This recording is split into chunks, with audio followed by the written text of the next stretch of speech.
چلتے ہیں۔ اور یہ بھی یہاں پہ ارشاد ہو رہا ہے واللہ مع الصابرین، اور بے شک اللہ تعالیٰ صبر کرنے والوں کے ساتھ ہے۔ اچھا، یہاں پہ جو ارشاد ہو رہا ہے صبر کرنے والوں کے ساتھ ہے اور پانی کی آزمائش کا ذکر ہو رہا ہے، تو اگر دیکھا جائے تو رمضان میں جو ہمارے ساتھ ہوتا ہے وہ بھی یہی ہوتا ہے کہ ہم سارا دن بھوکے رہتے ہیں، پانی بھوک اور پیاس دونوں کو برداشت کرتے ہیں، پانی نہیں پیتے، کھانا نہیں کھاتے، اور جو ہی روزہ کھلتا ہے ہم بہت زیادہ پانی پی لیتے ہیں یا بہت کچھ کھا لیتے ہیں، اور کچھ لوگ تو اتنا کھا لیتے ہیں کہ وہ مغرب کی نماز ہی پڑھنے کے قابل نہیں رہتے، وہ کہتے ہیں پہلے ہی اس نماز کو قضا کے کہتے ہیں کہ جی ہم تو بہت تھک گئے، ہم تو نماز ہی نہیں پڑھ سکتے۔ تو اسی لیے کہا جاتا ہے تھوڑا سا پانی ایک کھجور کے ساتھ آپ روزہ کھول لیں، نماز پڑھیں، نماز کے بعد آپ کھانا کھائیں، یعنی اپنے پیٹ کو اتنا نہ بھر لیں کہ آپ میں نماز پڑھنے کی ہمت نہ رہے۔ اور بہت سارے لوگ ایسے ہیں اگر مغرب پڑھ لی ہے تو اس کے بعد اتنا کچھ کھا لیا ہے کہ اب تراویحیں پڑھنے کی ہمت نہیں رہی، اب تو جی ہم نے بہت کھا لیا، اب تو ہمیں ہمت نہیں کہ ہم تراویحیں پڑھ سکیں۔ تو یہ سب چیزیں ہیں کہ آپ سارا دن صبر کر رہے ہیں، اور جب آپ کے پاس وہ کھل گیا ہے کھانا، آپ کے سامنے چیزیں نعمتیں آ گئی ہیں، تو پھر وہ پاگل ہو گئے۔ تو یہ سب چیزیں ہیں، سیلف کنٹرول کی باتیں ہیں کہ آپ نے اپنے اوپر کنٹرول رکھنا ہے۔ کوئی بھی ایسا ایکشن جس سے ہماری نماز کے قضا ہونے کا اندیشہ ہو، جو کہ ہم پہ فرض ہے اور جس کا سوال ہونا ہے، ان چیزوں سے ہمیں بچنا ہے، تو تاکہ ہم جو ہے وہ کام نہ کر سکیں جو ہمیں راہ راست سے بھٹکا دے۔ اللہ ہمیں قرآن پاک کو پڑھنے، سمجھنے اور اس پر عمل کرنے کی توفیق عطا فرمائے۔ وَلَمَّا بَرَزُوا لِجَالُوتَ وَجُنُودِهِ قَالُوا رَبَّنَا أَفْرِغْ عَلَيْنَا، جب مقابل آئے وہ جالوت اور اس کے لشکر کے، تو انہوں نے دعا کی ربنا، اے ہمارے رب، افرغ علینا، فیضان کر ہم پر اپنا، ٹھیک ہے، افرغ علینا، فیضان کر ہم پر اپنا، صبرم، صبر کا، وثبت اقدامنا، اور جمائے رکھ ہمارے قدم، وانصرنا، اور فتح عطا فرما ہمیں، علی القوم الکافرین، کافر لوگوں پر۔ اب وہ جو پچھلا جو آیت میں ہم پڑھ رہے تھے، آیت نمبر 249 میں ہم نے دیکھا کہ دریا کے پانی سے ان کی آزمائش ہوئی، بنی اسرائیل کی قوم کی، حالانکہ ان کو وارن کیا تھا ان کے پیغمبر نے کہ آپ کی اللہ تعالیٰ آزمائش کرے گا، اور آپ نے اس دریا کا پانی نہیں پینا، اگر پینا بھی ہے تو بہت تھوڑا سا پینا ہے، سیر ہو کے نہیں پینا۔ جب انہوں نے سیر ہو کے پانی پیا، ان کا پیٹ بھر گیا، اور اس کے بعد وہ لڑنے کے قابل نہ رہے، اور انہوں نے معذرت کر لی کہ آج کے دن تو ہم لڑائی نہیں کر سکتے جالوت کے لشکر سے۔ تو پھر کچھ لوگ جو بہت ایمان والے تھے، اور انہوں نے کہا کہ کوئی بات نہیں، ہم تعداد میں تھوڑے ہیں لیکن ہم ان سے لڑیں گے جالوت کے لشکر سے۔ تو اور پھر جب وہ آمنے سامنے ہوئے جالوت اور اس کے لشکر کے، تو انہوں نے اس وقت اپنے اللہ تعالیٰ سے دعا کی کہ اللہ ہم پر اپنا فیضان کر اور ہمیں صبر عطا فرما، اور ہمارے قدم دشمن کے مقابلے میں جمائے رکھ، ٹھیک ہے، ہم ڈگمگائیں نہ، ہم لوگ واپس نہ لوٹ کے جائیں، اور ہمیں فتح عطا فرما کافر لوگوں پر۔ یہ بڑی پیاری دعا ہے، یہ عام روٹین میں بھی ہم شامل کریں تو بہت اچھی دعا ہے کہ ہمیں ایمان کے معاملے میں ثابت قدمی اور صبر اللہ تعالیٰ عطا فرمائے۔ تو انہوں نے یہ دعا مانگی، اور اس کے بعد کیا ہوا جی، یہ بس اس کا اتنا ہی ترجمہ ہے۔ اگلی آیت ہے، اس کو پڑھتے ہیں، 251 ہے، آیت نمبر 251 ہے، فَهَزَمُوهُمْ بِإِذْنِ اللَّهِ، پس شکست دے دی انہوں نے کافروں کو اللہ کے اذن سے۔ انہوں نے پھر کافروں کو شکست دے دی، اور جب بھی کوئی ایسی بات ہوتی ہے ساتھ لکھا جاتا ہے بِإِذْنِ اللَّهِ، اللہ کے حکم کے بغیر کچھ ممکن نہیں۔ تھوڑے سے لوگ تھے، وہ بہت بڑا لشکر تھا، کہتے ہیں صرف 313 لوگ جو ہے وہ بچے تھے ان ڈھیر سارے لوگوں میں سے جنہوں نے لڑائی کا ارادہ کیا تھا۔ تو ان تھوڑے سے لوگوں کو اللہ تعالیٰ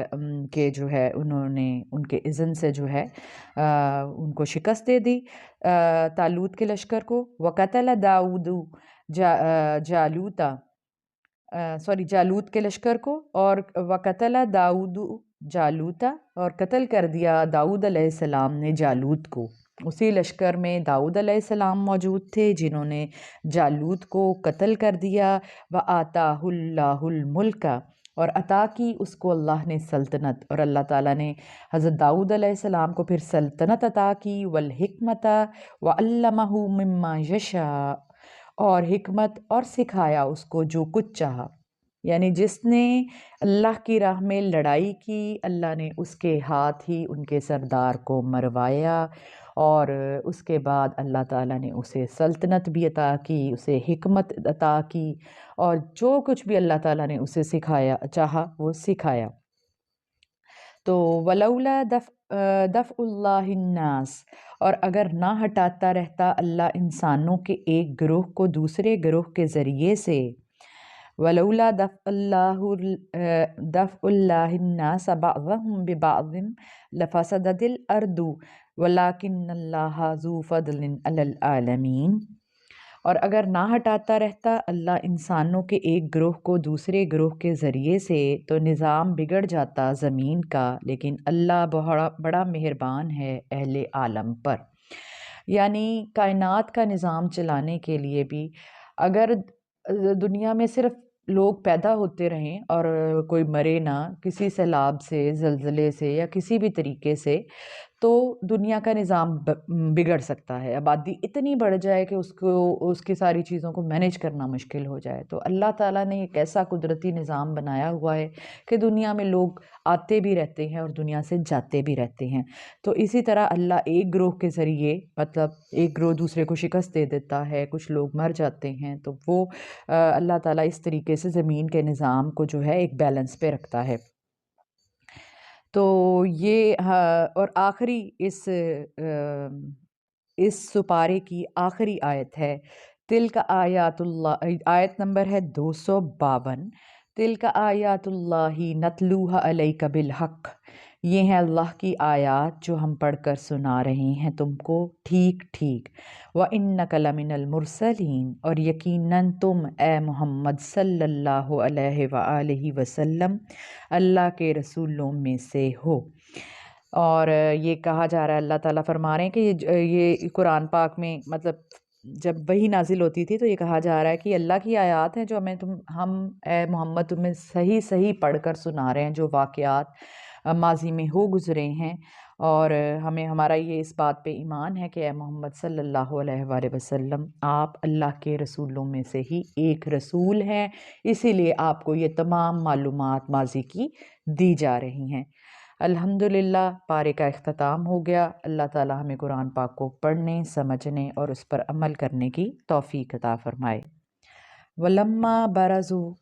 لِجَالُوتَ وَجُنُودِهِ قَالُوا رَبَّنَا أَفْرِغْ عَلَيْنَا، جب مقابل آئے وہ جالوت اور اس کے لشکر کے تو انہوں نے دعا کی، ربنا اے ہمارے رب، افرغ علینا فیضان کر ہم پر اپنا، ٹھیک ہے، افرغ علینا فیضان کر ہم پر اپنا، صبرم صبر کا، وثبت اقدامنا اور جمائے رکھ ہمارے قدم، وانصرنا اور فتح عطا فرما ہمیں، علی القوم الکافرین کافر لوگوں پر۔ اب وہ جو پچھلا جو آیت میں ہم پڑھ رہے تھے، آیت نمبر 249 میں ہم نے دیکھا کہ دریا کے پانی سے ان کی آزمائش ہوئی، بنی اسرائیل کی قوم کی، حالانکہ ان کو وارن کیا تھا ان کے پیغمبر نے کہ آپ کی اللہ تعالیٰ آزمائش کرے گا اور آپ نے اس دریا کا پانی نہیں پینا، اگر پینا بھی ہے تو بہت تھوڑا سا پینا ہے، سیر ہو کے نہیں پینا۔ جب انہوں نے سیر ہو کے پانی پیا ان کا پیٹ بھر گیا اور اس کے بعد وہ لڑنے کے قابل نہ رہے، اور انہوں نے معذرت کر لی کہ آج کے دن تو ہم لڑائی نہیں کر سکتے جالوت کے لشکر سے۔ تو پھر کچھ لوگ جو بہت ایمان والے تھے اور انہوں نے کہا کہ کوئی بات نہیں، ہم تعداد میں تھوڑے ہیں لیکن ہم ان سے لڑیں گے جالوت کے لشکر سے۔ تو اور پھر جب وہ آمنے سامنے ہوئے جالوت اور اس کے لشکر کے، تو انہوں نے اس وقت اپنے اللہ تعالیٰ سے دعا کی کہ اللہ ہم پر اپنا فیضان کر اور ہمیں صبر عطا فرما اور ہمارے قدم دشمن کے مقابلے میں جمائے رکھ، ٹھیک ہے، ہم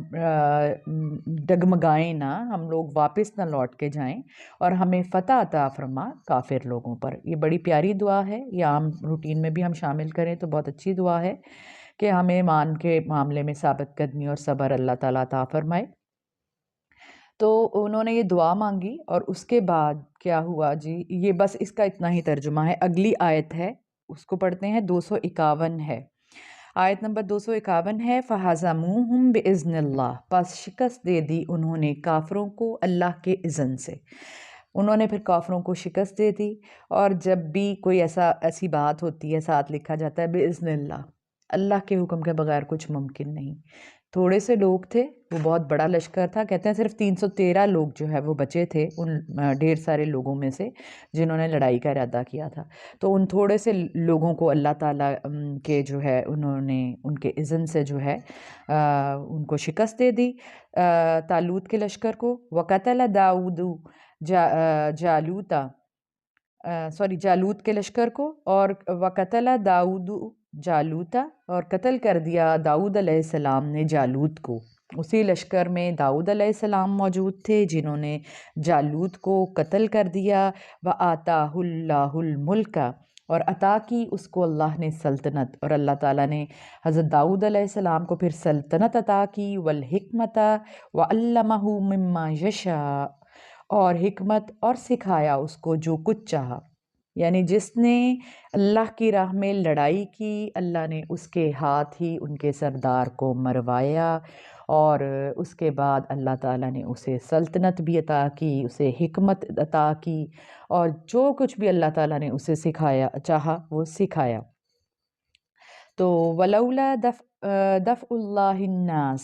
اور اگر نہ ہٹاتا رہتا اللہ انسانوں کے ایک گروہ کو دوسرے گروہ کے ذریعے سے، ولولا دفع اللہ الناس بعضهم ببعض لفسدت الارض ولکن اللہ ذو فضل علی العالمین، اور اگر نہ ہٹاتا رہتا اللہ انسانوں کے ایک گروہ کو دوسرے گروہ کے ذریعے سے تو نظام بگڑ جاتا زمین کا، لیکن اللہ بڑا مہربان ہے اہل عالم پر۔ یعنی کائنات کا نظام چلانے کے لیے بھی اگر دنیا میں صرف لوگ پیدا ہوتے رہیں اور کوئی مرے نہ کسی سیلاب سے، زلزلے سے، یا کسی بھی طریقے سے، تو دنیا کا نظام بگڑ سکتا ہے۔ آبادی اتنی بڑھ جائے کہ اس کی ساری چیزوں کو مینیج کرنا مشکل ہو جائے۔ تو اللہ تعالیٰ نے ایک ایسا قدرتی نظام بنایا ہوا ہے کہ دنیا میں لوگ آتے بھی رہتے ہیں اور دنیا سے جاتے بھی رہتے ہیں۔ تو اسی طرح اللہ ایک گروہ کے ذریعے، مطلب ایک گروہ دوسرے کو شکست دے دیتا ہے، کچھ لوگ مر جاتے ہیں، تو وہ اللہ تعالیٰ اس طریقے سے زمین کے نظام کو جو ہے ایک بیلنس پہ رکھتا ہے۔ تو یہ اور آخری اس سپارے کی آخری آیت ہے، تلک آیات اللہ، آیت نمبر ہے 252، تلک آیات اللہ نتلوها علیک بالحق، یہ ہیں اللہ کی آیات جو ہم پڑھ کر سنا رہے ہیں تم کو ٹھیک ٹھیک۔ وَإِنَّكَ لَمِنَ الْمُرْسَلِينَ، اور یقیناً تم اے محمد صلی اللہ علیہ وآلہ وسلم اللہ کے رسولوں میں سے ہو۔ اور یہ کہا جا رہا ہے، اللہ تعالیٰ فرما رہے ہیں کہ یہ قرآن پاک میں مطلب جب وحی نازل ہوتی تھی تو یہ کہا جا رہا ہے کہ اللہ کی آیات ہیں جو ہم اے محمد تمہیں صحیح صحیح پڑھ کر سنا رہے ہیں، جو واقعات ماضی میں ہو گزرے ہیں، اور ہمارا یہ اس بات پہ ایمان ہے کہ اے محمد صلی اللہ علیہ وآلہ وسلم آپ اللہ کے رسولوں میں سے ہی ایک رسول ہیں، اسی لیے آپ کو یہ تمام معلومات ماضی کی دی جا رہی ہیں۔ الحمدللہ پارے کا اختتام ہو گیا۔ اللہ تعالی ہمیں قرآن پاک کو پڑھنے، سمجھنے اور اس پر عمل کرنے کی توفیق عطا فرمائے۔ سورہ بقرہ کا رکوع نمبر 33 ہے، جس کا آغاز دوسرے پارے سے ہو چکا ہے۔ اعوذ باللہ من الشیطان الرجیم، بسم اللہ الرحمن الرحیم۔ تلک الرسل فضلنا بعضهم علی بعض، یہ سب رسول فضیلت دی ہے ہم نے ان میں سے بعض کو بعض پر۔ منہم من کلم اللہ، ان میں سے کچھ ایسے ہیں جنہوں نے کلام کیا اللہ سے۔ ورفع بعضهم درجات، اور بعض ایسے ہیں جن کے درجات اللہ نے بلند کیے۔ وآتینا عیسی ابن مریم البینات، اور عطا کی عیسیٰ ابن مریم کو واضح نشانیاں۔ وأیدناہ بروح القدس، اور مدد پہنچائی ان کو روح القدس علیہ السلام کے ذریعے۔ وَلَوْ شَاءَ اللَّهُ مَا اقْتَتَلَ الَّذِينَ مِن بَعْدِهِمْ، اور اگر چاہتا اللہ تعالیٰ تو یہ لوگ نہ لڑتے آپس میں جو رسولوں کے بعد آئے، من بعد ما جاءتہم البینات، حالانکہ ان کے پاس کھلی کھلی نشانیاں آ چکی تھی، ولیکن اختلفوا، لیکن انہوں نے باہم اختلاف کیا، فمنہم من آمن ومنہم من کفر، اور پھر ان میں سے کوئی تو ایمان لے آیا اللہ پر اور کسی نے کفر کی روش اختیار کی۔ وَلَوْ شَاءَ اللَّهُ مَا اقْتَتَلُوا، اور اگر چاہتا اللہ تعالیٰ تو یہ ہرگز آپس میں نہ لڑتے، وَلَٰكِنَّ اللَّهَ يَفْعَلُ مَا يُرِيدُ، اور لیکن اللہ تعالیٰ وہی کرتا ہے جو وہ چاہتا ہے۔ اس آیت میں اللہ تعالیٰ کہہ رہے ہیں کہ سب رسول جو اس نے دنیا میں بھیجے ہیں ان میں سے ہر ایک کو ایک دوسرے پہ کسی نہ کسی اعتبار سے فضیلت حاصل ہے۔ ہم کسی کو بھی یہ نہیں کہہ سکتے کہ یہ برتر ہے اور باقی اس سے کمتر ہیں۔ اللہ تعالیٰ نے ہر ایک کو کوئی نہ کوئی فضیلت عطا کی تھی دوسرے کے اوپر۔ ان میں سے کوئی پیغمبر تو ایسا تھا جس نے اللہ سے کلام کیا، یعنی حضرت موسیٰ علیہ السلام کا ذکر ہو رہا ہے، ان کو اللہ نے خاص فضیلت بخشی تھی۔ ہر ایک کے پاس یہ چیز نہیں تھی کہ ہر کوئی اللہ سے کلام کر سکتا، یہ صرف حضرت موسیٰ کے پاس تھا کہ وہ اللہ سے ہم کلام ہوئے۔ اور بہت سے نبی ایسے تھے جن کے درجات اللہ نے بلند کیے ان میں، اور حضرت موسیٰ کو جو ہے وہ بنی اسرائیل قوم کی طرف بھیجا گیا، اور وہ اس بات پہ بڑا غرور کرتے تھے کہ ہمارے پیغمبر تو اللہ سے باتیں کیا کرتے تھے۔ پھر اللہ تعالیٰ نے حضرت عیسیٰ ابن مریم کو بھیجا واضح نشانیوں کے ساتھ اور معجزوں کے ساتھ، اور ان کی حضرت جبرائیل علیہ السلام کی ذریعے ان کی مدد بھی کی۔ اور اگر اللہ تعالیٰ چاہتا تو یہ لوگ واضح نشانیاں آنے کے بعد، رسولوں کے آنے کے بعد بھی آپس میں اختلاف نہ کرتے۔ اچھا، حضرت عیسیٰ کی قوم جو تھی وہ اس بات پہ تھی کہ حضرت عیسیٰ کو انہوں نے اللہ کا بیٹا بنا دیا، اور وہ کہتے تھے کہ جی ہمارا پیغمبر تو اللہ کا بیٹا ہے، اس لیے ہمیں بہت فضیلت حاصل ہے۔ اس طرح ہر نبی کی قوم جو ہے وہ بجائے کہ اس بات پر دیکھتی کہ ہمارے نبی جو آئے ہیں وہ ہمیں ایمان کی، اسلام کی دعوت دینے آئے ہیں، ایک اللہ پر یقین کی دعوت دینے کے لیے آئے ہیں، وہ آپس میں اختلافات میں پڑ گئے۔ جیسا کہ اللہ تعالیٰ نے کائنات میں جتنی بھی چیزیں بنائی ہیں ان میں ہر چیز ایک جیسی نہیں ہے۔ جیسے پہاڑوں کو ہی اگر دیکھا جائے تو پہاڑ بلند و بالا چیز ہیں، لیکن ہر پہاڑ ایک دوسرے کے سائز جیسا نہیں ہے۔ کوئی پہاڑ اونچے ہیں، کوئی نیچے ہیں، کوئی ریتلے ہیں، کوئی مٹی والے ہیں، کوئی پتھروں والے ہیں، یعنی ان میں یکسانیت نہیں ہے۔ اسی طرح اگر انسان دیکھے جائیں تو انسانوں میں کسی کا قد لمبا ہے، کسی کا چھوٹا ہے، کسی کا رنگ گورا ہے، کسی کا گندمی ہے۔ تو اللہ تعالیٰ کے لیے بات کیا مشکل تھی کہ اللہ تعالیٰ سب انسانوں کو ایک جیسا بنا دیتا، سب پہاڑوں کو ایک جیسا بنا دیتا، سب کو ایک ہی رینک پہ فائز کر دیتا۔ لیکن اللہ تعالیٰ نے دنیا کے ہر کام کو چلانے کے لیے ہر طرح کے انسان پیدا کیے، ہر طرح کی مخلوقات پیدا کی۔ ایک ہی زمین سے پیدا ہونے والا ہر پھل، اس کا رنگ بھی مختلف ہے، اس کا ذائقہ بھی مختلف ہے، ہر پھل میٹھا بھی نہیں ہے، کوئی ترش ہے، کوئی ذرا سور ہے، کوئی کسی طرح کا ہے، مطلب ہر چیز میں تبدیلی ہے، کوئی چیز بھی ایک جیسی نہیں۔ اللہ تعالیٰ نے اگر چیزوں کے رینک ڈیفرنٹ بنائے ہیں اور کسی نبی کو کسی پہ فضیلت دی ہے تو اس میں نہ اس نبی کا کوئی کمال ہے نہ اس کی امت کا کوئی کمال ہے، بلکہ کمال تو اسی ذات بزرگ و برتر کا ہے جس کے لیے ہم ہر نماز میں کلمے پڑھتے ہیں اور کہتے ہیں اللہ اکبر، بے شک اللہ سب سے بڑا ہے۔ انسان اور تکبر کا تو دور دور سے کوئی تعلق ہی نہیں ہے، لیکن دنیا میں جھگڑے کس بات پہ ہوتے ہیں؟ میرا رنگ گورا ہے، اس کا رنگ کالا ہے، میں زیادہ خوبصورت ہوں، وہ کم خوبصورت ہے۔ ہمارا یہ تکبر، یا میں اس سے زیادہ نیک اور پرہیزگار ہوں۔ سب سے برا تکبر یہ ہے کہ انسان اس تکبر میں مبتلا ہو جائے کہ مجھ سے زیادہ پرہیزگار ہی کوئی نہیں، مجھ سے زیادہ صحیح بات کرنے والا ہی کوئی نہیں۔ تو یہ سب تکبر ہے، اور تکبر اللہ کو بالکل پسند نہیں۔ تکبر نے ایک عبادت گزار جن کو جو ہے شیطان بنا دیا، اللہ تعالیٰ کی وہ جنت بنائی ہوئی جنت سے نکالا گیا صرف تکبر کے گناہ میں، نافرمانی کی اس نے اور تکبر کیا۔ تو اللہ تعالیٰ فرماتا ہے کہ یہ دنیا میں جتنے بھی اختلافات اور جھگڑے ہیں وہ یہی ہے کہ ہر امت اس بات پہ کہ ہمارا نبی زیادہ افضل ہے، برتری حاصل کرنے کی کوشش کرتی ہے اور دوسری امت سے آگے نکلنے کی کوشش کرتی ہے، اور اگر اللہ تعالیٰ چاہتا تو یہ روشن نشانیاں اور سب پیغمبروں کے آ جانے کے بعد کبھی بھی نہ جھگڑتے۔ اور جب سب نشانیاں آ گئی تو اس کے باوجود کچھ لوگ ایسے ہیں جو ایمان لے آئے، اور ان میں سے کچھ پھر بھی ایسے رہے جنہوں نے کفر کی روش اختیار کی، اور اگر اللہ تعالیٰ چاہتا تو یہ لوگ آپس میں ہرگز نہ لڑتے، جو مرضی باتیں ہوتی، سب ایک جیسے ہوتے یا سب ایک دوسرے کو اچھا سمجھ رہے ہوتے، کوئی کسی سے اختلاف نہ کرتا تو دنیا میں کوئی لڑائی نہ ہوتی۔ لیکن ساتھ بار بار مینشن کیا جا رہا ہے کہ اگر اللہ چاہتا، اور آگے آخری جو آیت ہے، لیکن اللہ وہی کرتا ہے جو وہ چاہتا ہے۔ تو اللہ کی چاہت یہی تھی کہ دنیا میں اختلاف عمل ہو، اختلاف رائے ہو، اور لوگوں پہ جبراً کوئی چیز مسلط نہ کی جائے، بلکہ وہ خود فیصلہ کریں کہ انہوں نے ایمان اختیار کرنا ہے یا کفر کی روش اختیار کرنی ہے۔ تو اللہ تعالیٰ ہمیں قرآن پاک کو پڑھنے، سمجھنے اور اس پر عمل کرنے کی توفیق عطا فرمائے۔